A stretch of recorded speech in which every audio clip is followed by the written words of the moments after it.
So we begin embroidering the first file. As you can see on the screen, it consists of 4 colors.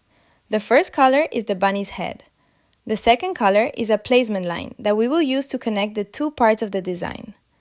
Attention! It should not be stitched in red. I made it red only for clarity and also to make the machine pause. After you stitch this line and the machine stops again, you can mark it with a special marker. I used a water-soluble marker. Then, place the hoop back into the machine and continue embroidering the remaining 2 colors. They do not intersect with this line in any way. If you are more experienced, you can simply remember the position of this line visually and skip marking it. So, the first part is ready. Now we need to carefully trim the embroidered piece, leaving about 1 centimeter around the edges. Next, we move on to embroidering the second part. As you can see, it also contains a placement line marked in red. In this case, this line is stitched first. And just like before, it should not actually be stitched in red. We use white thread. After stitching this line, the machine will stop. At this point, you must remove the hoop from the machine.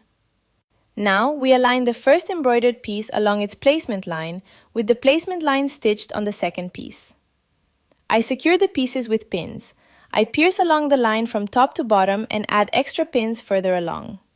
It is important to position them so they do not get under the needle during stitching. Since the embroidery is done in the lower part, I place all pins in the upper area. However, most of the time I use fabric glue. It is important to apply only a very small amount, just a light spray, because we are working with water-soluble stabilizer and too much glue can damage it. With careful use, in my experience, the stabilizer remains intact. Then, carefully place the entire setup with the hoop back into the embroidery machine.